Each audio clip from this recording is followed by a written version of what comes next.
ನಾನು ಬೆಳೆತಿದ್ದಾಗ ನನ್ನ ತಂದೆ ನಾನು ಎಂದಿಗೂ ಮರೆಯಲಾರದ ವಿಷಯವೊಂದನ್ನು ನನಗೆ ಹೇಳಿದ್ರು. ಮಗನೇ, ನೀನು ಹುಟ್ಟಿದ ಸಂದರ್ಭದಲ್ಲಿ ಇಡೀ ಲೋಕ ಸಂತೋಷ ಪಟ್ಟಾಗ ನೀನು ಅಳ್ತಿದ್ದೆ. ನೀನು ಸಂತೋಷದಿಂದ ಸಾಯುವಾಗ ಇಡೀ ಲೋಕ ಅಳುವಂತಹ ಬದುಕನ್ನ ನೀನು ಬದುಕುವಂತ. ಇಂದು ಬದುಕೆಂದರೇನು ಎಂಬುದನ್ನು ಮರೆತು ಹೋಗಿರುವ ಕಾಲದಲ್ಲಿ ನಾವು ಬದುಕ್ತಿದ್ದೇವೆ. ಬಹಳಷ್ಟು ಜನರು, ನಾನು ಕೂಡ ಚಿಕ್ಕ ವಯಸ್ಸಿಂದ ಅಟ್ಲಾಸ್ ನೋಡಿಕೊಂಡು ಬೆಳೆದವನು. ಸೋಷಿಯಲ್ ಸ್ಟಡೀಸು, ಜಿಯೋಗ್ರಫಿಲಿ ಸಿಕ್ಕಾಪಟ್ಟೆ ಆಸಕ್ತಿ.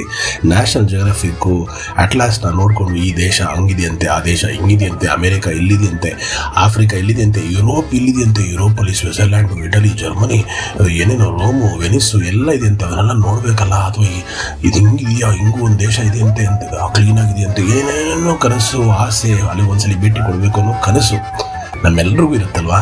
ಆದರೆ ಆ ಕನಸು ನನಸಾಗುವಂತಹ ಸಂದರ್ಭ ಬಂದಿದೆ.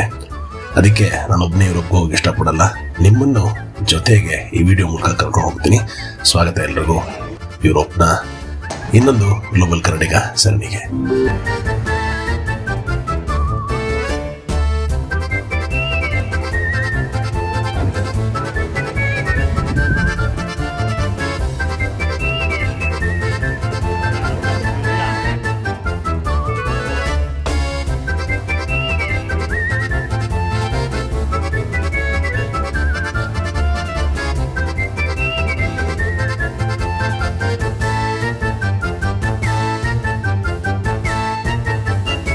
ಯುರೋಪಿಯನ್ ಯೂನಿಯನ್ ವೀಸಾ ತಗೊಳ್ಳೋದು ಅಷ್ಟು ಸುಲಭ ಅಲ್ಲ. ಯಾಕೆ ಅಂದರೆ ಯುರೋಪ್ ಅಂದರೆ ಒಂದು ದೇಶ ಅಲ್ಲ, ಯುರೋಪಿಯನ್ ಯೂನಿಯನ್ ಅಂದರೆ ಒಂದು ದೇಶ ಅಲ್ಲ, ಒಟ್ಟು 27 ದೇಶಗಳ ಸಮೂಹ. ಈ ಒಂದು 27 ದೇಶಗಳು ಒಟ್ಟಿಗೆ ಒಂದು ಒಪ್ಪಂದಕ್ಕೆ ಬಂದು ವೀಸಾ ಕೊಟ್ಟಾಗ ಇಷ್ಟು ದೇಶಗಳಿಗೂ ನೀವು ಒಂದೇ ವೀಸಲ್ಲಿ ಹೋಗ್ಬೋದು. ಈ ವೀಸಾ ಹೆಸರು ಶೆಂಗನ್ ವೀಸಾ ಅಂತ ಕರೀತಾರೆ. ಇಲ್ಲಿ ಓದ್ಬೋದು ಯಾವ್ಯಾವುದು ಆ 27 ದೇಶ ಅಂತ. 28 ದೇಶ ಇತ್ತು ಆ್ಯಕ್ಚುಲಿ. ಬ್ರಿಟನ್ ಅಥವಾ UK ಇದರಿಂದ 2020ರಲ್ಲಿ ಎಕ್ಸಿಟ್ ಆದರು. ಅದನ್ನು ಬ್ರೆಕ್ಸಿಟ್ ಅಂತ ಕೂಡ ಕರೀತಾರೆ. ಯುರೋಪಿಯನ್ ಯೂನಿಯನ್ಗೂ ಇಂಡಿಯನ್ ಪಾಸ್ಪೋರ್ಟ್ಗೂ ಯಾಕೋ ಕಿರಿಕೋರಿ, ಯಾವಾಗಲೂ ವೀಸಾ ರಿಜೆಕ್ಟ್ ಮಾಡ್ತಾರೆ. ಆದರೆ ಈ ನಿಮ್ಮ ಗ್ಲೋಬಲ್ ಕನ್ನಡಿಗನಿಗೆ ಕೇವಲ 3 ದಿವಸಗಳಲ್ಲಿ ಪಾಸ್ಪೋರ್ಟ್ಗೆ ಸ್ಟ್ಯಾಂಪ್ ಹೊಡೆದು ರಬಕ್ಕಂತ ವೀಸಾ ಕೊಡಿಸಿದ ವೇ ಟು ವರ್ಲ್ಡ್ ಅಪ್ಪಟ ಕನ್ನಡ ಕಂಪನಿಗೆ ಧನ್ಯವಾದಗಳು. ಇಲ್ಲಿ ನೋಡ್ತಾ ಇದ್ದೀರಾ Way to World CEO Rakesh ಅವರು. ಖಂಡಿತ ವೇ ಟು ವರ್ಲ್ಡ್ ಜೊತೆಗೆ ಯುರೋಪ್ ಟ್ರಿಪ್ ಅಲ್ಲ, ಇಡೀ ಜಗತ್ತಿನ ಟ್ರಿಪ್ನ ರೆಕಮೆಂಡ್ ಮಾಡ್ತೀನಿ. ಈ ನಿಮ್ಮ ಗ್ಲೋಬಲ್ ಕನ್ನಡಿಗ ವೀಸಾ ತೊಗೊಂಡ್ಮೇಲೆ ಏನು ಮಾಡಿದೆ ಗೊತ್ತಾ?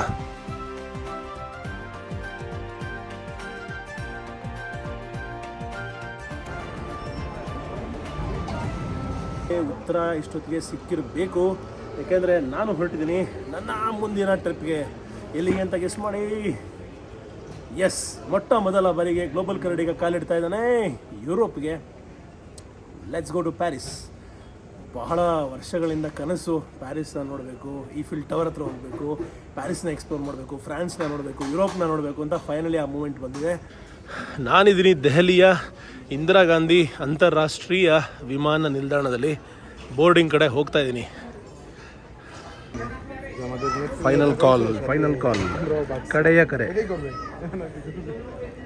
ಇಲ್ಲಿ ನೋಡ್ತಾ ಇದ್ದೀರಾ ಭಾರತ ದೇಶದ ಹೆಮ್ಮೆ ಏರ್ ಇಂಡಿಯಾ ವಿಮಾನವನ್ನು. ಆದರೆ ಇವತ್ತು ನಾನು ಹೋಗ್ತಾ ಇರುವಂತಹ ವಿಮಾನ ವಿಸ್ತಾರ ಕಂಪನಿದು. ಇವತ್ತವರೆಗೂ ಯಾವತ್ತು 10:15 ಗಂಟೆ ಫ್ಲೈಟನ್ನು ತೊಗೊಂಡಿಲ್ಲ. ಫಸ್ಟ್ ಟೈಮ್ ಬ್ರೇಕಲ್ಲಿ ತೊಗೊಂಡಿದ್ದೀನಿ. ಆದರೆ ಒಂದು ಡೈರೆಕ್ಟ್ ಫ್ಲೈಟು 10:15 ಗಂಟೆ ಇದೆ ಫಸ್ಟ್ ಟೈಮ್. ನೋಡೋಣ ಹೆಂಗಿರುತ್ತೆ ಎಕ್ಸ್ಪೀರಿಯನ್ಸ್ ಅಂತ. ಬಾನಿನಲ್ಲಿ ವಿಮಾನ ಎಷ್ಟು ಚಿಕ್ಕದಾಗಿ ಕಾಣುತ್ತೆ, ಆದರೆ ಎದುರುಗಡೆ ನೋಡಿ ಎಷ್ಟು ದೈತ್ಯಾಕಾರವಾಗಿರುತ್ತೆ ವಿಮಾನ. ವಿಮಾನದ ಮೇಲೆ ಹಿಮಾಚಲ್ ಪ್ರದೇಶ್ ಹಾಗೆ ಭಾರತ ದೇಶದ ಬಾವುಟವನ್ನು ನೋಡ್ಬೋದು ನೀವು. ನೋಡಿ ಏರೋಪ್ಲೇನ್ ಇಂಜಿನ್ ಎಷ್ಟು ದೊಡ್ಡದಾಗಿರುತ್ತೆ ಅಂತ. ಅದು ರೆಕ್ಕೆ. ಈಗ ಎಂಟ್ರ್ ಆಗ್ತಾ ಇದ್ದೀನಿ ವಿಮಾನಕ್ಕೆ. ಇದು ಬಿಸ್ನೆಸ್ ಕ್ಲಾಸು, ಇದಾದಮೇಲೆ ಎಕಾನಮಿ ಕ್ಲಾಸು. ರೆಕ್ಕೆ ಪಕ್ಕರೆ ಕೂರಿಸಿದ್ದಾರೆ.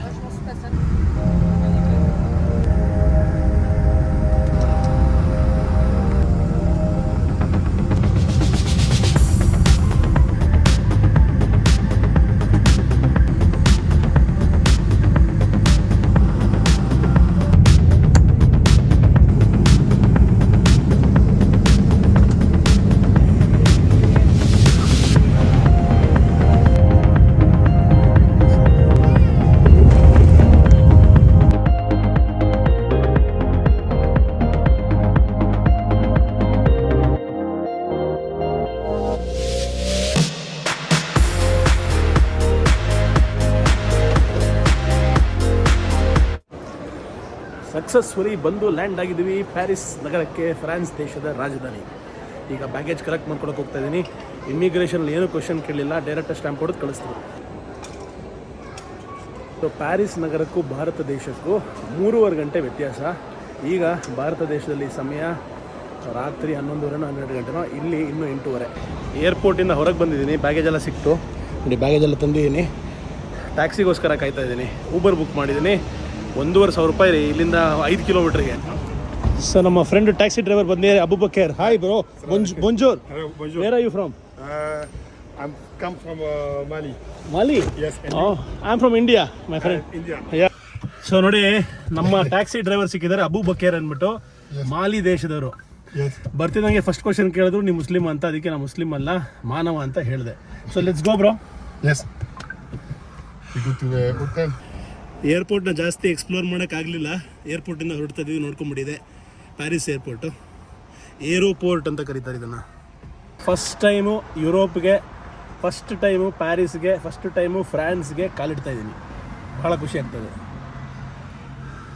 ಸೊ ಟ್ಯಾಕ್ಸಿ ಫ್ರೆಂಡು ಹೋಟ್ಲ್ ಹತ್ರ ಬಿಟ್ಟೋದ್ರು. 1,230 ರೂಪಾಯಿ ಆಯಿತು. ಹೋಟೆಲ್ ಇನ್ ಅಂದ್ಬಿಟ್ಟು ಈ ಹೋಟೆಲಲ್ಲಿ ಉಳಿತಾ ಇದ್ದೀನಿ.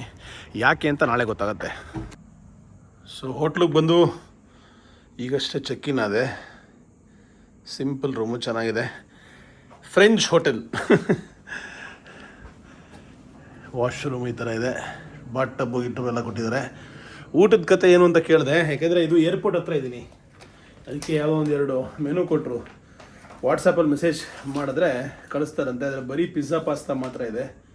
ನಮಗೆ ಗೊತ್ತಲ್ಲ, ಅನ್ನ ತಿಂದ ಅಭ್ಯಾಸ, ಈ ಥರ ಊಟ ಸೆಟ್ ಆಗಲ್ಲ. ಆದರೂ ಬೇರೆ ಆಪ್ಷನ್ ಎಲ್ಲ ಸೆಟ್ ಮಾಡ್ಕೋಬೇಕು. ಶುಭೋದಯ ನನ್ನ ಪ್ರೀತಿಯ ಸ್ನೇಹಿತರೆ, ಮತ್ತೊಮ್ಮೆ ಗ್ಲೋಬಲ್ ಕನ್ನಡಿಗ ವಾಹಿನಿಗೆ ಸ್ವಾಗತ, ಸುಸ್ವಾಗತ. ನಾವಿದ್ದೀವಿ ಪ್ಯಾರಿಸ್ನಲ್ಲಿ.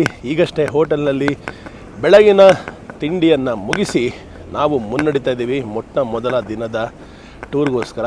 ವೆದರ್ ಸಖತ್ತಾಗಿದೆ. ಆದರೆ ಇವತ್ತಿನ ಟೂರಲ್ಲಿ ನಾನು ಒಬ್ಬನೇ ಇಲ್ಲ, ನನ್ನ ಜೊತೆಗೆ 40 ಗ್ಲೋಬಲ್ ಕನ್ನಡಿಗರಿದ್ದಾರೆ. 40 ಗ್ಲೋಬಲ್ ಕನ್ನಡಿಗರನ್ನು ಕರ್ಕೊಂಡು ನಾವು ಬರ್ತಾ ಇದ್ದೀವಿ ಯುರೋಪ್ ದೇಶವನ್ನು ನೋಡೋದಕ್ಕೆ. ಅದಕ್ಕೆ ನಾನು ಹೇಳಿದ್ದು, ಅವರೆಲ್ಲ ಏನು ಮಾಡೋದು ಅಂದರೆ ಲಂಡನ್ನು ಮತ್ತು ಕೆಲವು ಏನಂತಾರೆ, ಅಯ್ಯಯ್ಯೋ ನಾವು ಏರ್ಪೋರ್ಟ್ ಪಕ್ಕನೇ ಇರೋದ್ರಿಂದ ಯಾವಾಗಲೂ ಇಲ್ಲಿ ಫ್ಲೈಟ್ ಹೋಯ್ತಾನೇ ಇರುತ್ತೆ ನೋಡಿ. ಆಹಾ ಮನುಷ್ಯ ಅದು ಹೆಂಗೆ ಹಾರದು ಕಲ್ತು ನಾವು. ಸೊ ನಾವು ವಿಮಾನದಿಂದ ಹಿಡಿದು ಹೋಟೆಲಲ್ಲಿ ಚೆಕ್-ಇನ್ ಆಗಿ ಇವತ್ತು ಬೆಳಗಿನ ಪ್ರವಾಸಕ್ಕೋಸ್ಕರ ಬಸ್ ಬಂದಿದೆ. ಈ ಬಸ್ನಲ್ಲಿ ಹೋಯ್ತೀವಿ. ಹೋಟೆಲ್ ಮುಂದೆನೇ ಸೊಗಸಾದ ಹೂವಿನ ಗಾರ್ಡನ್.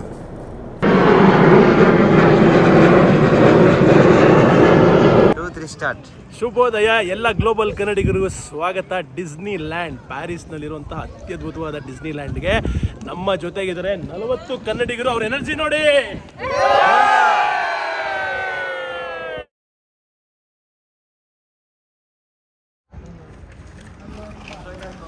ಫಸ್ಟ್ ಟೈಮು ಡಿಸ್ನಿ ಲ್ಯಾಂಡಿಗೆ ಕಾಲಿಡ್ತಾ ಇದ್ದೀನಿ. ಬಹಳ ಖುಷಿಯ ವಿಚಾರ. ಇಲ್ಲಿ 1,80,000 ಕೆಲಸಗಾರರು ಕೆಲಸ ಮಾಡ್ತಾರಂತೆ.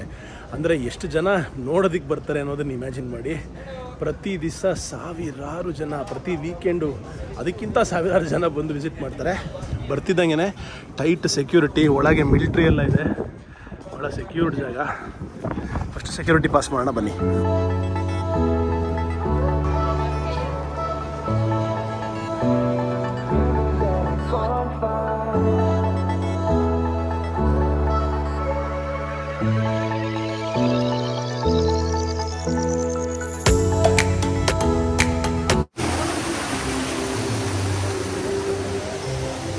ಯಾವುದೋ ಒಂದು ಹೊಸ ಲೋಕಕ್ಕೆ ಬಂದಂಗೆ ಆಗ್ತಾಯಿದೆ. ಡಿಸ್ನಿ ಪಿಕ್ಚರ್ಗಳನ್ನ ನೋಡಿಕೊಂಡು ಬೆಳೆದವ್ರಿಗೆ ಈ ಜಾಗಕ್ಕೆ ಬಂದಾಗ ಇದು ನಿಜವಾಗ್ಲೂ ಇದೆಯಾ ಈ ಥರ ಒಂದು ಜಾಗ ಅಂತ ಅನಿಸುತ್ತೆ. ಓಪನಿಂಗಲ್ಲೇ ಸಿಕ್ಕಾಪಟ್ಟೆ ಇಂಪ್ರೆಸ್ ಮಾಡುವಂತಹ ಜಾಗ.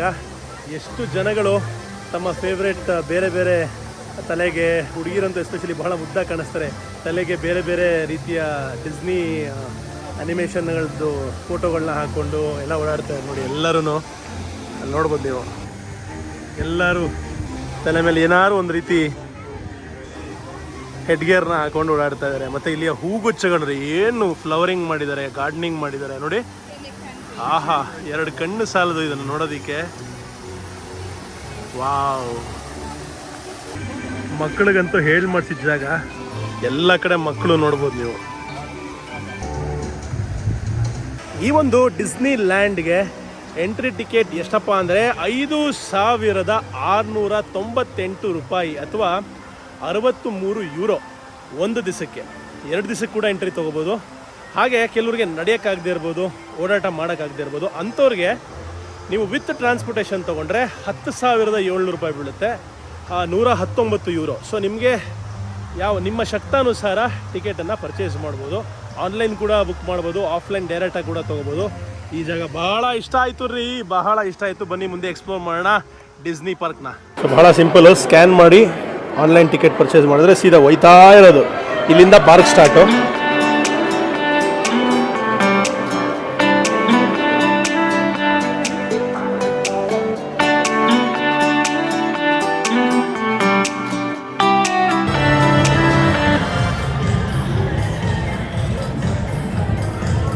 ಸೊ ಪ್ರತಿ ದಿವಸ ಈ ಥರ ಶೋ ನಡೆಯುತ್ತೆ ಇಲ್ಲಿ ಒಳಗೆ. 20 ನಿಮಿಷಕ್ಕೆ 20 ನಿಮಿಷದ ಶೋಲಿ ಈ ಥರ ಇಡೀ ಡಿಸ್ನಿಲ್ಯಾಂಡ್ನ ಬೇರೆ ಬೇರೆ ಪಾತ್ರಧಾರಿಗಳು ಒಂದು ಶೋ ಮಾಡ್ತಾರೆ, ಪೆರೇಡ್ ಥರ. ಸಖತ್ತಾಗಿರುತ್ತೆ. ದಿನದಲ್ಲಿ 2 ಸರಿ ಮಿಸ್ ಮಾಡದೆ ನೋಡಿ ಇದನ್ನು. ನೋಡಿ ಎಷ್ಟು ಜನ ಸೇರಿದ್ದಾರೆ ಇದನ್ನು ನೋಡೋದಕ್ಕೆ. ವಾವ್,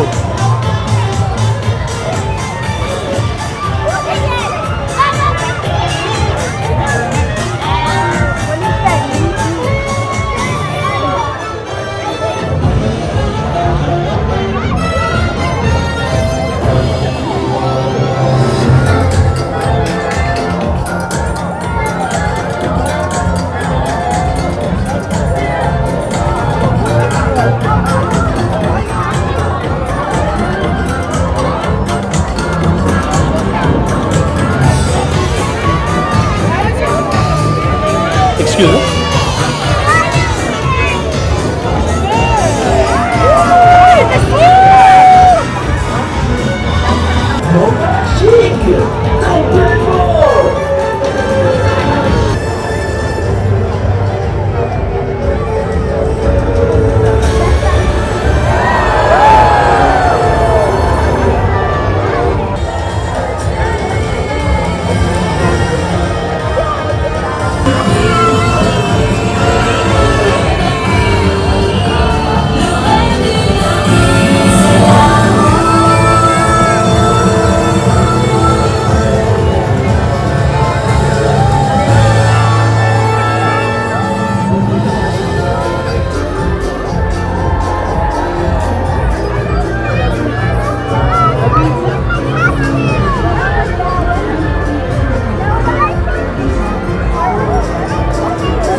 ಡಿಸ್ನಿಲ್ಯಾಂಡಲ್ಲಿ ಎಂಟ್ರಿ ಏನೋ ತೊಗೊಂಡ್ವಿ, ಆದರೆ ಬಂದಾಗ ಊಟ ತಿಂಡಿ ನೀರಿಗೆ ಏನು ಮಾಡಬೇಕು ಅಂದರೆ ಹೊರಗಿಂದನೇ ಸಾಧ್ಯವಾದರೆ ನೀರು ಮತ್ತು ಜ್ಯೂಸನ್ನು ತೊಗೊಂಬಂದ್ಬಿಡಿ.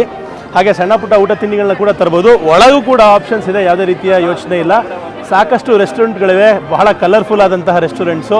ಅಲ್ಲಿ ಕೂಡ ನೀವು ಊಟ ತಿಂಡಿಯನ್ನು ಮಾಡ್ಬೋದು. ಮುಂಚೆ 2022ನೇ ಇಸ್ವಿವರೆಗೂ ವೆಜಿಟೇರಿಯನ್ಸ್ಗೆ ಬಹಳ ಕಮ್ಮಿ ಆಪ್ಷನ್ಸ್ ಇದ್ದಂತೆ, ಬರೀ ಫ್ರೆಂಚ್ ಫ್ರೈಸು ಮತ್ತು ಒಂದು ಸ್ಯಾಲಾಡ್ ಗಿಲಾಡು. ಆದರೆ ವೆಜಿಟೇರಿಯನ್ಸು ಜಾಸ್ತಿ ಆಗ್ತಿದ್ದಂಗೆ, ವೀಗನ್ಸು ಜಾಸ್ತಿ ಆಗ್ತಿದ್ದಂಗೆ ಈಗ ಪ್ರತಿಯೊಂದು ರೆಸ್ಟೋರೆಂಟಲ್ಲೂ ಡಿಸ್ನಿ ವರ್ಲ್ಡಲ್ಲಿ ನಿಮಗೆ ವೆಜಿಟೇರಿಯನ್ ಮತ್ತು ವೀಗನ್ ಆಪ್ಷನ್ಸ್ ಕೂಡ ಇದೆಯಂತೆ. ಆಮೇಲೆ ಎಲ್ಲ ಕಡೆ ಹೆಲ್ಪ್ ಮಾಡೋದಕ್ಕೆ ಜನ ನಿಂತಿರ್ತಾರೆ, ಗೈಡ್ ಮಾಡೋದಕ್ಕೆ ಎಲ್ಲ ಇನ್ಫಾರ್ಮೇಷನ್ ಜಾಗಗಳಿದೆ, ಪ್ಲಾಜಾ ಇದೆ. ಈಗ ನಾವು ಹೋಗ್ತಾ ಇದ್ದೀವಿ ಇಲ್ಲಿನ ಐಕಾನಿಕ್ ಜಾಗಕ್ಕೆ. ಅದೇನು ಅಂತ ಮುಂದೆ ಎಕ್ಸ್ಪ್ಲೇನ್ ಮಾಡ್ತೀನಿ, ಬನ್ನಿ.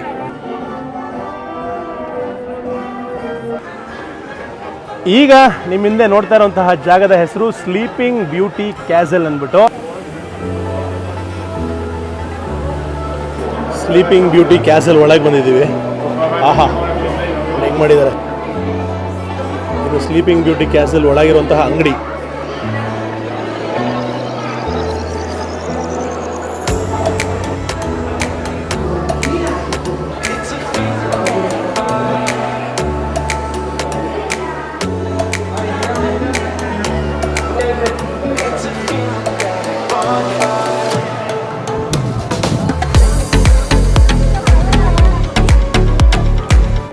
ನೀವು ಕೂಡ ಡಿಸ್ನಿಯ ಬೇರೆ ಬೇರೆ ವೇಷಭೂಷಣಗಳನ್ನು ಇಲ್ಲಿ ಪರ್ಚೇಸ್ ಮಾಡಿಕೊಂಡು ಹಾಕ್ಕೊಂಡು ಹೋಗ್ಬೋದು. ಇಲ್ಲೂ ಕೂಡ ಹುಡುಗಿರದೇ ದರ್ಬಾರು, ಹುಡುಗಿರಿಗೆ ಸಿಕ್ಕಾಪಟ್ಟೆ ಬಟ್ಟೆ ಆಪ್ಷನ್ಸ್ ಇದೆ. ಬಟ್ ಸಖತ್ತಾಗಿರುತ್ತೆ, ಒಳ್ಳೆ ಫ್ಯಾನ್ಸಿ ಡ್ರೆಸ್ ಕಾಂಪಿಟೇಷನ್ ಥರ. ಆಮೇಲೆ ಈ ಥರ ರಸ್ತೆ ಬದಿಯಲ್ಲಿ ಐಸ್ ಕ್ರೀಮ್ ಮಾರ್ತಾ ಇರ್ತಾರೆ. ಮತ್ತು ಇಲ್ಲಿ ರೈಡ್ಸ್ ಇದೆ, ಎಲ್ಲ ಇನ್ಕ್ಲೂಡೆಡು. ನೀವು ಯಾವುದ್ರಲ್ಲಿ ಬೇಕಾದ್ರೂ ಹೋಗ್ಬೋದು, ರೆಸ್ಟ್ರಿಕ್ಷನ್ ಇಲ್ಲ. ನೋಡೋಣ, ಸಾಧ್ಯವಾದ್ರೆ ಇದರಲ್ಲಿ ಈ ರೈಡ್ ಕುದುರೆ ಮೇಲೆ ಕೂತ್ಕೊಂಡು ಸವಾರಿ ಮಾಡೋಣ ಬನ್ನಿ. ಅಯ್ಯಯ್ಯೋ, ಶುರು ಆಗೋಯ್ತು. ಮುಂದಿನ ರೈಡ್ಗೆ ಹೋಗ್ಬೇಕಷ್ಟೇ. ಮಕ್ಕಳನ್ನೆಲ್ಲ ಕರ್ಕೊಂಬಂದಿದ್ದಾರೆ. ಎಲ್ಲ ಮಕ್ಕಳು ಒಳಗೆ ಹೋಗಿದಾರಲ್ಲ, ಆಚೆ ಕಡೆ ಅವರ ಗಾಡಿಗಳನ್ನು ಪಾರ್ಕಿಂಗ್ ಮಾಡಿ ಹೋಗಿದ್ದಾರೆ. ಸೊ ಈ ಥರ ಕ್ಯೂಯಲ್ಲಿ ನಿಂತ್ಕೋಬೇಕು ಮುಂದಕ್ಕೆ ಹೋಗಬೇಕು ಅಂದರೆ ನೆಕ್ಸ್ಟ್ ರೈಡ್ಗೆ. ಸೊ ಒಳಗೆ ಹೋಗೋಣ ಬನ್ನಿ, ನಾವು ಸಾಧ್ಯವಾದ ಟ್ರೈ ಮಾಡೋದು ರೈಡು. ವೀಕ್ ಡೇ ಬಂದಾಗಲೇ, ಇವತ್ತು ಮಂಡೇ, ಇವತ್ತೇ ಇಷ್ಟು ಕ್ರೌಡ್ ಇದೆ ಅಂದರೆ ಇನ್ನು ವೀಕೆಂಡ್ ಸಮಯದಲ್ಲಿ ಯೋಚನೆ ಮಾಡಿ ಎಷ್ಟು ಜನ ಬರ್ಬೋದು ಈ ಜಾಗಕ್ಕೆ ಅಂತ. ಎಲ್ಲ ದೇಶಗಳಿಂದ ಬಂದಿದ್ದಾರೆ ಜನಗಳು. ಮಕ್ಕಳನ್ನು ಅತ್ಯಂತ ಹೆಚ್ಚಾಗಿ ನೋಡ್ಬೋದು. ತಂದೆಯರು ಮಕ್ಕಳ ಬೆನ್ನಿಗೆ ಬೆಲ್ಟ್ ಹಾಕ್ಬಿಟ್ಟು ಕೈಯಲ್ಲಿ ಬೆಲ್ಟನ್ನು ಇಟ್ಕೊಂಡು ನಿಂತಿದ್ದಾರೆ, ಮಕ್ಕಳು ಕಳೆದೋಗ್ಬಾರ್ದು ಅಂತ. ಬಿಸಿಲನ್ನ ತಡ್ಕೊಳಕ್ಕಾಗದೆ ಮುಖ ಮುಚ್ಕೊಂಡ್ರು ಯುವಕ. ಅಂತೂ ಇಂತೂ ಕ್ಯೂ ಮುಗಿತಾ ಇದೆ, ಒಳಗೆ ಎಂಟ್ರಿ ಕೊಡ್ತಾ ಇದ್ದೀವಿ. ಈ ಗ್ರೂಪಲ್ಲೇ ಎಂಟ್ರಿ ಸಿಗುತ್ತಾ ನೋಡೋಣ. ಅಯ್ಯೋ ಅಯ್ಯೋ ಅಯ್ಯೋ, ಲೇಟಾಗಿ ಬಂದೆ. ದೊಡ್ಡ ಕುದುರೆ ಬೇಕು, ದೊಡ್ಡ ಕುದುರೆ ಬೇಕು, ದೊಡ್ಡ ಕುದುರೆ ಬೇಕು, ಗುರಾಯಿಸೋ ಕುದುರೆ ಬೇಕು. ಇವ್ನು ಚೆನ್ನಾಗಿದ್ದಾನ, ಇವ್ನು ಚೆನ್ನಾಗಿದ್ದಾನ, ಇವ್ನು ಎಗ್ಗಿರ್ತಾ ಇದ್ದಾನೆ, ಇವ್ನು ಬೇಕು, ಇವ್ನು ಬೇಕು, ಇವ್ನು ಬೇಕು, ಇವ್ನು ಚೆನ್ನಾಗಿದ್ದಾನಲ್ಲ. ಎಲ್ಲರಿಗಿಂತ ಕೋಪದಲ್ಲಿ ಅಗ್ರೆಸಿವ್ ಆಗಿರೋದು ಇವನೇ. ಬನ್ನಿ ಹತ್ತಣ. ನಮ್ಮ ಜೀವನದಲ್ಲಿ ನಮಗೆ ನಾವು ಮಾಡಿಕೊಳ್ಳುವ ದೊಡ್ಡ ಮೋಸ ಏನೆಂದ್ರೆ, ನಮ್ಮ ಭಾವನೆಗಳಿಗೆ ಸ್ಪಂದಿಸದೇ ಇರೋ ವ್ಯಕ್ತಿಗಳಿಗೆ ನಮ್ಮ ಅತ್ಯಮೂಲ್ಯವಾದ ಪ್ರೀತಿ, ಕಾಳಜಿ, ಕಣ್ಣೀರು ಹಾಗೂ ಮುಖ್ಯವಾಗಿ ಸಮಯವನ್ನ ಮೀಸಲಿಡೋದು.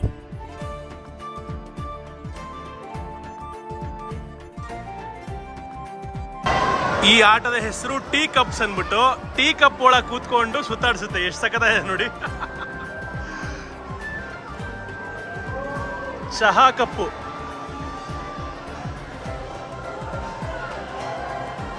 ನೋಡಿ, ಇಲ್ಲೊಬ್ರು ಫ್ರೆಂಡ್ ಸಿಕ್ಕಿದ್ರು. ಇವರು ಬಾರ್ಸಿಲೋನಾ, ಸ್ಪೇನ್ ಅವರಂತೆ. ಅವರ ಮಕ್ಕಳು ಇವರು 3 ಜನನು.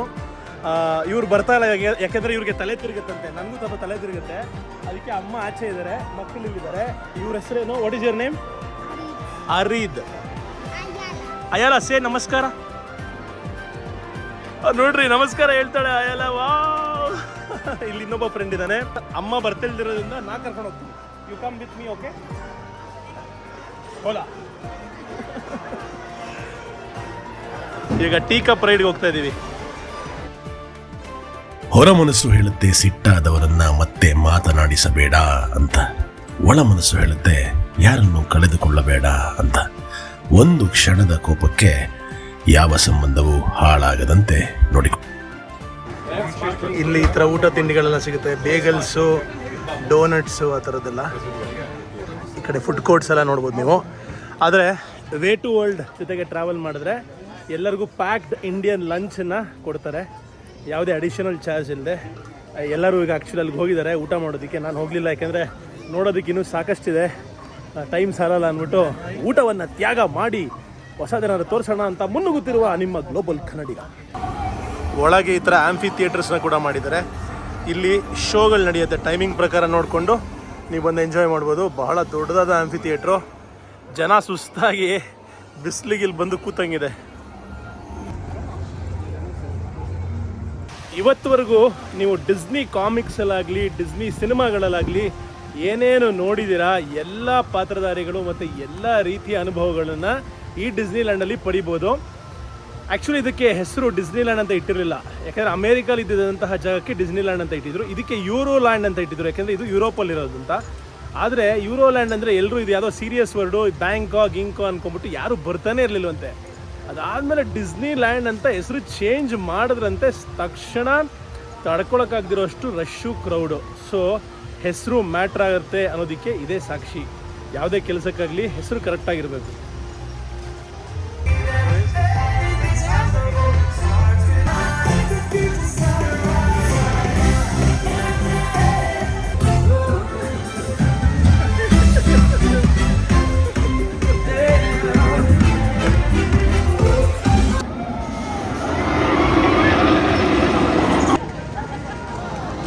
ಎಲ್ಲದಕ್ಕಿಂತ ಅತ್ಯಂತ ಪಾಪ್ಯುಲರ್ ಆದ ಟ್ರೈನ್ಗೆ ಹೋಗೋಣ ಅಂತ ಅಂದ್ಕೊಂಡೆ, ಆದರೆ 50 ನಿಮಿಷ ಕಾಯಬೇಕಂತೆ. ಯಪ್ಪ, 50 ನಿಮಿಷ ಹೇಗ್ರಿ ಕಾಯೋದು? ಸೊ ಇದ್ರ ಅರ್ಥ ಏನು ಗೊತ್ತಾ, ಜೀವನದಲ್ಲಿ ನೀವೇನೇ ಕೆಲಸ ಮಾಡಿದ್ರು ಅದಕ್ಕೊಂದು ರೀತಿಯ ಡಿಮ್ಯಾಂಡನ್ನು ಕ್ರಿಯೇಟ್ ಮಾಡಬೇಕು ಅನ್ನೋದಕ್ಕೆ ಡಿಸ್ನಿಯವರಿಂದ ಕಲಿಬೇಕು. ಡಿಸ್ನಿಯವರ ಸಿನಿಮಾಗಳಾಗ್ಬೋದು, ಡಿಸ್ನಿಯವರ ಥಾಟ್ ಪ್ರೊಸೆಸ್ ಆಗ್ಬೋದು, ಅವರ ಬಿಸ್ನೆಸ್ ಐಡಿಯಾಸ್ ಆಗ್ಬೋದು, ಎಷ್ಟು ಚೆನ್ನಾಗಿ ಮಾಡಿದ್ದಾರೆ ಅಂದರೆ ಇವತ್ತು ಪ್ರಪಂಚದ ಎಲ್ಲ ಕಡೆಯಿಂದ ಲಕ್ಷಾಂತರ ಜನ ಪ್ರತಿ ತಿಂಗಳು ಈ ಒಂದು ಜಾಗಕ್ಕೆ ₹1,000 ಕೊಟ್ಟು ಬರ್ತಾರೆ. ಇಲ್ಲಿವರೆಗೂ $80 ಬಿಲಿಯನ್ ಜನ ಸ್ಪೆಂಡ್ ಮಾಡಿದಾರಂತೆ ಬರೀ ಡಿಸ್ನಿಲ್ಯಾಂಡ್ ಪ್ಯಾರಿಸ್ನಲ್ಲಿ. ಅಂದರೆ ಲೆಕ್ಕ ಹಾಕೊಳ್ಳಿ, ಶುರುವಾಗಿ ಕೆಲವೇ ವರ್ಷಗಳಲ್ಲಿ 80 ಬಿಲಿಯನ್ ಜನ ಇಲ್ಲಿ ಬಂದು ಖರ್ಚು ಮಾಡಿರೋದು. ಅಂದರೆ ಒಂದು ಎನ್ವೈರ್ಮೆಂಟ್ನ ಕ್ರಿಯೇಟ್ ಮಾಡಿದ್ರೆ ಅಥವಾ ಅಲ್ಲಿಯ ತಕ್ಕಂತೆ ಫೆಸಿಲಿಟೀಸ್ ಕೊಟ್ಟರೆ, ನೋಡಿ ಡಿಸ್ನಿಯ ಕಥೆಗಳು ಮತ್ತು ಡಿಸ್ನಿಗಳ ಕಾಮಿಕ್ಸ್ ಆಗ್ಬೋದು, ಡಿಸ್ನಿಯ ಸಿನಿಮಾಗಳಾಗ್ಬೋದು, ಟಿ ವಿ ಶೋಸ್ ಆಗ್ಬೋದು, ಎಲ್ಲದನ್ನು ಕ್ರಿಯೇಟ್ ಮಾಡಿದ್ದು ಡಿಸ್ನಿಯವರೇ. ಮತ್ತು ಅದರಿಂದ ಹುಟ್ಟಿದಂತಹ ಫ್ಯಾನ್ಸ್ಗೆ ಎಂಗೇಜ್ ಮಾಡೋದಕ್ಕೆ ಈ ಥರ ಡಿಸ್ನಿ ವರ್ಲ್ಡನ್ನ ಕ್ರಿಯೇಟ್ ಮಾಡಿದವರು ಅವರೇ. ಅಂದರೆ ಒಂದು ಬಿಸ್ನೆಸ್ಸಲ್ಲಿ 360 ಡಿಗ್ರಿ ಆ್ಯಂಗಲ್ನ ಹೆಂಗೆ ಕೊಡಬೇಕು, ನಿಮ್ಮನ್ನು ಜನ ಬಿಟ್ಟೇ ಹೋಗಬಾರ್ದು, ಹಾಗೆ ಲಾಕ್ ಮಾಡಿಬಿಟ್ಟಿದ್ದಾರೆ ಡಿಸ್ನಿಯವರು. ಇವರಿಂದ ಬಿಸ್ನೆಸ್ ಐಡಿಯಾಸ್ ಕಲಿಯೋದು ಸಾಕಷ್ಟಿದೆ. ಡೆಫಿನೆಟ್ಲಿ ಹೊಸ ಬಿಸ್ನೆಸ್ ಸ್ಟಾರ್ಟ್ ಮಾಡ್ತಾ ಇರೋರು ಡಿಸ್ನಿಯ ಕೇಸ್ ಸ್ಟಡಿ ಮಾಡಿ. ಎಲ್ಲ ಅಂಗಡಿಲೂ ಬರೀ ಜಂಕ್ ಫುಡ್ ಮಾತ್ರ ಮಾರ್ತಾಯಿದ್ರು. ಅಪರೂಪವಾಗಿ ಒಂದೇ ಒಂದು ಜಾಗದಲ್ಲಿ ಹಣ್ಣುಗಳನ್ನು ಮಾರ್ತಾಯಿದ್ದಾರೆ.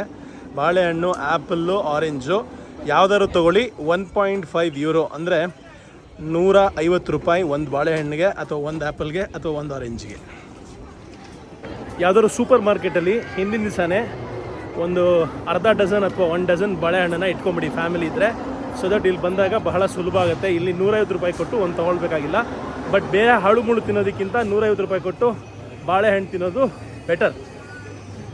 ಅದಾದಮೇಲೆ ನಾವು ಇನ್ನೊಂದೇನು ಅರ್ಥ ಮಾಡ್ಕೋಬೇಕಂದ್ರೆ, ಈ ಥರ ಒಂದು ಬ್ರ್ಯಾಂಡನ್ನು ಇವತ್ತವರೆಗೂ ನಾವು ಕ್ರಿಯೇಟ್ ಮಾಡಲಿಲ್ಲ. ಯಾಕೆಂದರೆ ಯೋಚನೆ ಮಾಡಿ, ಇವತ್ತಿಗೂ ನಾವು ಡಿಸ್ನಿಯ ಮಾರ್ವಲ್ ಆಗ್ಬೋದು ಅಥವಾ ಬೇಕಾದಷ್ಟು ಡಿಸ್ನಿಯ ಬೇರೆ ಬೇರೆ ವಿಷಯಗಳನ್ನು ಇಟ್ಕೊಂಡು ನಾವು ಅವ್ರ ಪಿಕ್ಚರ್ಗಳನ್ನ ನೋಡ್ತೀವಿ, ಅವರ ಟಿ ವಿ ಶೋಸ್ನ ನೋಡ್ತೀವಿ, ಅಥವಾ ಅವರ ಹೀರೋಸ್ನ ನಾವು ನಮ್ಮ ಸೂಪರ್ ಹೀರೋಸ್ ಅಂತ ಅನ್ಕೋತೀವಿ. ಆದರೆ ನಮ್ಮ ಸೂಪರ್ ಹೀರೋಸ್ನು ನಾವು ಸಿನಿಮಾಗಳ ಮೂಲಕ ಅಥವಾ ಬೇರೆ ಬೇರೆ ಮೂಲಕ ಕ್ರಿಯೇಟ್ ಮಾಡಿದ್ದಿದ್ರೆ ಇವತ್ತು ನಾವು ಈ ಥರ ದೊಡ್ಡ ದೊಡ್ಡ ಜಾಗಗಳನ್ನು ಭಾರತ ದೇಶದಲ್ಲಿ ಮಾಡಿ ಬೇರೆ ದೇಶದ ಟೂರಿಸ್ಟ್ಗಳನ್ನ ಹಾಗೆ ನಮ್ಮ ದೇಶದ ಟೂರಿಸ್ಟ್ಗಳನ್ನ ಕೂಡ ಅಟ್ರ್ಯಾಕ್ಟ್ ಮಾಡ್ಬೋದಿತ್ತು. ಸೊ ನಾವು ಆ ರೀತಿಯೂ ಯೋಚನೆ ಮಾಡೋಕ್ಕೆ ಶುರು ಮಾಡಬೇಕು. ನಮ್ಮದೇ ಆದ ಓನ್ ಬ್ರ್ಯಾಂಡ್ಸನ್ನು ಶುರು ಮಾಡಬೇಕು. ಈಗ ಕರ್ನಾಟಕದ ವಿಷಯಕ್ಕೆ ಬಂದರೆ, ನಮ್ಮ ಕರ್ನಾಟಕದ ವಿಷಯ ಅಂತ ಎಕ್ಸಾಕ್ಟ್ಲಿ ಏನು ಟೂರಿಸಮ್ಗೆ ಏನೂ ಇಲ್ಲ. ನ್ಯಾಚುರಲ್ ಪ್ಲೇಸಸ್ ಇದೆ, ಅದು ಬಿಟ್ಟು ಸಾಕಷ್ಟು ಬೇರೆ ಬೇರೆ ವಿಷಯ. ಆ ಟ್ರೈನ್ ಭಯಾನಕ ಡೇಂಜರಸ್ ಆಗಿದೆ ರೀ. ಬೇರೆ ಬೇರೆ ವಿಚಾರಗಳಲ್ಲೂ ನಾವು ಹೊಸ ಹೊಸ ವಿಷಯಗಳನ್ನ ಕ್ರಿಯೇಟ್ ಮಾಡಿದಾಗ ವಿಶ್ವದಾದ್ಯಂತದಿಂದ ಜನಗಳನ್ನು ಅಟ್ರ್ಯಾಕ್ಟ್ ಮಾಡುವಂತಹ ವಿಷಯಗಳನ್ನ ನಾವು ಹೈಲೈಟ್ ಮಾಡಿ ಅದಕ್ಕೆ ತಕ್ಕಂಥ ಫೆಸಿಲಿಟೀಸ್ ಕೊಟ್ಟರೆ ಬೇರೆಯವರು ನಮ್ಮ ಹತ್ರ ಬರ್ತಾರೆ. ಅದರಿಂದ ನಮ್ಮ ಬಿಸ್ನೆಸ್ ಇನ್ಕ್ರೀಸ್ ಆಗುತ್ತೆ, ನಮ್ಮ ಪ್ರವಾಸೋದ್ಯಮ ಇನ್ಕ್ರೀಸ್ ಆಗುತ್ತೆ. ಪ್ರವಾಸೋದ್ಯಮ ಇನ್ಕ್ರೀಸ್ ಆದರೆ ಸುತ್ತಮುತ್ತ ಇರುವಂತಹ ಊಟ ತಿಂಡಿಗಳು ಅಥವಾ ಹೋಟೆಲ್ಗಳು ಅಥವಾ ಪ್ರತಿಯೊಂದು ಟ್ರಾನ್ಸ್ಪೋರ್ಟೇಷನ್ ಸಿಸ್ಟಮು ಎಲ್ಲದಕ್ಕೂ ಹೆಲ್ಪ್ ಆಗುತ್ತೆ. ಪ್ರವಾಸೋದ್ಯಮ ಸರಿ ಹೋಯಿತು ಅಂದರೆ ದೇಶಕ್ಕೆ ಬರುವಂತಹ ಆದಾಯ ನೀವು ನಂಬಕ್ಕೆ ಅಸಾಧ್ಯ. ಅದಕ್ಕೆ ಥಾಯ್ಲ್ಯಾಂಡ್ ದೇಶನೇ ಸಾಕ್ಷಿ. ಸೊ ಈ ರೀತಿ ನೋಡಿ, ಅಥವಾ ಈ ಡಿಸ್ನಿಲ್ಯಾಂಡೇ ಸಾಕ್ಷಿ. ನಾವು ಖಂಡಿತ ಯಾವುದೇ ಕಾರಣಕ್ಕೂ ಮಿಸ್ ಮಾಡದೆ ಪ್ರವಾಸೋದ್ಯಮವನ್ನು ಎಲ್ಲ ರೀತಿಯ ಪ್ರವಾಸೋದ್ಯಮವನ್ನು ಸ್ಟಾರ್ಟ್ ಮಾಡಬೇಕು. ಸ್ಟಾರ್ಟ್ ಮಾಡಿ ಅದಕ್ಕೆ ತಕ್ಕಂಥ ಫೆಸಿಲಿಟೀಸ್ ಕೊಟ್ಟರೆ ಈ ಥರ ಕ್ರೌಡ್ಸು, ಈ ಥರ ದುಡ್ಡನ್ನು ನಾವು ಕೂಡ ನೋಡ್ಬೋದು ನಮ್ಮ ದೇಶದಲ್ಲಿ, ನಮ್ಮ ರಾಜ್ಯದಲ್ಲಿ. ಆಮೇಲೆ ಎಲ್ಲ ಕಡೆನೂ ಅಷ್ಟೇ ನೋಡಿ, ಇದು ಇಂಡಿಯಾನಾ ಜೋನ್ಸ್ದು ಜಾಗ. ಎಲ್ಲ ಕಡೆನೂ ಪ್ರೀಮಿಯರ್ ಆ್ಯಕ್ಸೆಸ್ ಅಂತ ಇದೆ, ನಾರ್ಮಲ್ ಆ್ಯಕ್ಸೆಸ್ ಅಂತ ಇದೆ. ಪ್ರೀಮಿಯರ್ ಆ್ಯಕ್ಸೆಸ್ ಹೆಂಗೆ ತೊಗೊಳ್ಳೋದು ಗೊತ್ತಿಲ್ಲ, ಅವ್ರನ್ನ ಕೇಳ್ತೀನಿ. ನಾರ್ಮಲ್ ಆ್ಯಕ್ಸೆಸ್ಗೆ ಹಿಂಗೆ ಹೋಗಬೇಕು, ವೆಯ್ಟಿಂಗ್ ಟೈಮ್ ಇರುತ್ತೆ. ಆದರೆ ಪ್ರೀಮಿಯರ್ ಆ್ಯಕ್ಸೆಸ್ಗೆ ಯಾವುದೇ ರೀತಿಯ ವೆಯ್ಟಿಂಗ್ ಟೈಮ್ ಇರಲ್ಲ, ಸೀದಾ ಹೊಟ್ಟೋಗ್ಬಿಡ್ತಾರೆ VIP ಥರ. ಹೆಂಗೆ ಅಂತ ಕೇಳೋಣ. ಶೆಕೆಯನ್ನು ಭೇದಿಸೋಕ್ಕೆ ಇಲ್ಲೊಂದು ತಣ್ಣಗೆ ಸ್ಪ್ರೇ ಮಾಡ್ತಾರೆ ನೋಡಿ ನೀರನ್ನು, ಚೆನ್ನಾಗಿದೆ. ನಾವು ನಿಂತ್ಕೊಳ್ಳೋಣ ಬನ್ನಿ. ಅಯ್ಯಪ್ಪ,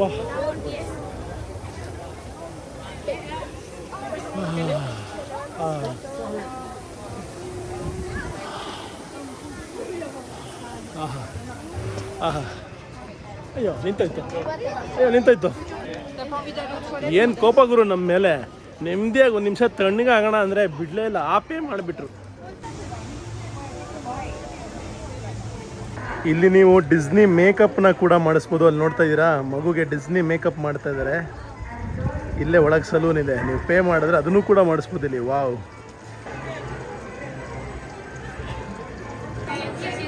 ಒಳಗೆ ಜ್ಯುವೆಲರಿ ಅಂಗಡಿ ಕೂಡ ಇದೆ. ಬಿಸಿ ಬಿಸಿ ಜ್ಯುವೆಲರಿ ಮಾಡ್ತಾ ಇದ್ದಾರೆ.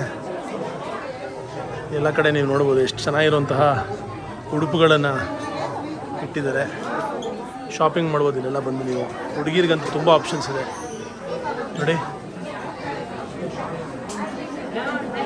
29, 39 ಅಂದರೆ ಒಂದು 2,500-3 ಸಾವಿರಕ್ಕೆ ರಿಂಗೆಲ್ಲ ಇಟ್ಟಿದ್ದಾರೆ. ಯಾವ ಮೆಟೀರಿಯಲ್ ಗೊತ್ತಿಲ್ಲ. ಹಾಗೆ ಬೇರೆ ಬೇರೆ ರೀತಿಯ ಕ್ರಿಯೇಷನ್ಸ್ ಕೂಡ ನೋಡ್ಬೋದು ಡಿಸ್ನಿದು. ಅದನ್ನು ಕೂಡ ಬೈ ಮಾಡ್ಬೋದು ನೀವು. ಆಹಾ, ಬ್ರ್ಯಾಂಡಿಂಗ್ ಅಂದರೆ ಇದು ರೀ, ಸಾಕಾದ ಮಾಡಿದ್ದಾರೆ. ಆಮೇಲೆ ಡಿಸ್ನಿಲಿ ಯೂಸ್ ಮಾಡುವಂತಹ ಬೇರೆ ಬೇರೆ ಕಿರೀಟಗಳು, ಹುಡುಗಿರಿಗೆ ಕಿರೀಟಗಳಾಗ್ತಾ ಇದ್ರಲ್ಲ, ಕಿರೀಟನೋ ಏನಂತ ಇದಕ್ಕೆ, ಸಕ್ಕದಾಗಿದೆ. ಅದನ್ನು ಕೂಡ ಜೋಡಿಸಿದ್ದಾರೆ. ಇಲ್ಲೂ ಅಷ್ಟೇ ಬೇರೆ ಬೇರೆ ರೀತಿಯ ಕಿರೀಟ ಇದೆಲ್ಲ ಇಲ್ಲೇ ಮಾಡ್ತಾ ಇದ್ದಾರೆ. ಇಲ್ಲೇ ಮಾಡಿ ಇಲ್ಲೇ ಇಡ್ತಾ ಇದ್ದಾರೆ ಡಿಸ್ಪ್ಲೇಗೆ. ನೀವು ಯಾವುದನ್ನು ಬೇಕೋ ತೊಗೋಬೋದು, ಪರ್ಚೇಸ್ ಮಾಡ್ಬೋದು.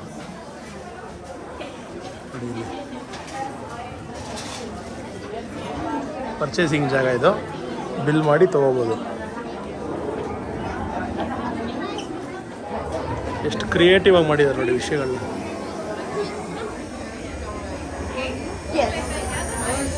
ಅಲ್ಲಿ ಮೇಡಮ್ ಇಲ್ಲೇ ಸ್ಪಾಟಲ್ಲಿ ಮಾಡ್ತಾ ಇದ್ದಾರೆ ಗ್ಲಾಸ್ ಆರ್ಟನ್ನು.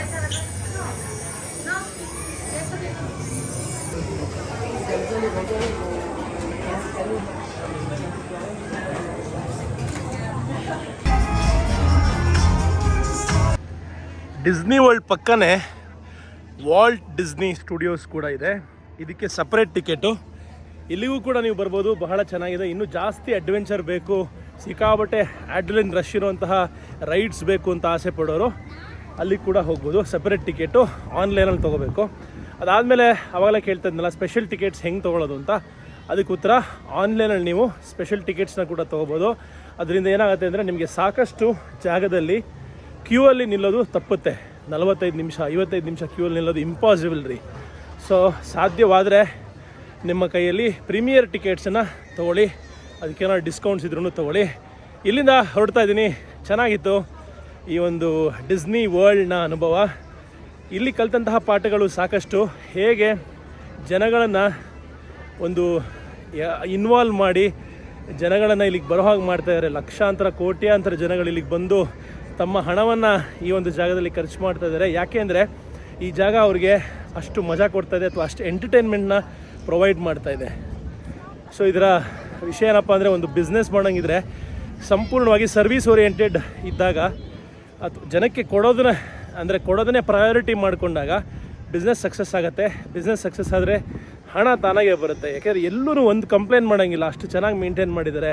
ಗಾರ್ಡನ್ಸ್ ಆಗ್ಬೋದು, ಲ್ಯಾಂಡ್ಸ್ಕೇಪಿಂಗ್ ಆಗ್ಬೋದು, ಒಳಗಿರುವಂತಹ ಎಂಟರ್ಟೈನ್ಮೆಂಟ್ ಆಗ್ಬೋದು, ಪ್ರತಿಯೊಂದನ್ನು ಇವರಿಂದ ಸಾಕಷ್ಟು ಕಲಿಯೋದಿದೆ.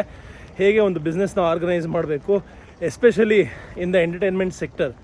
ಈಗ ಇಷ್ಟು ವರ್ಷ ಆಯಿತು ನಾವು ಈ ಥರ ಒಂದು ಅದ್ಭುತವಾದ ಜಾಗವನ್ನು ನಮ್ಮ ಭಾರತ ದೇಶದಲ್ಲಿ ಕ್ರಿಯೇಟ್ ಮಾಡೋಕ್ಕಾಗಿಲ್ಲ, ಅಥವಾ ಕರ್ನಾಟಕದಲ್ಲಿ ಕ್ರಿಯೇಟ್ ಮಾಡೋಕ್ಕಾಗಿಲ್ಲ.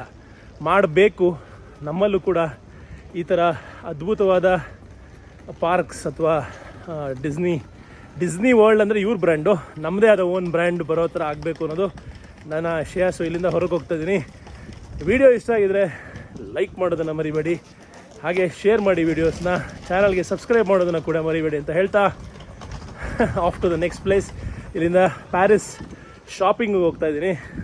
ನಿಮ್ಮೆಲ್ಲರಿಗೂ ಗೊತ್ತಿರಬೇಕು, ಪ್ಯಾರಿಸಲ್ಲಿ ಪರ್ಫ್ಯೂಮ್ಸ್ ಅಂದರೆ ಸಿಕ್ಕಾಪಟ್ಟೆ ಪಾಪ್ಯುಲರು.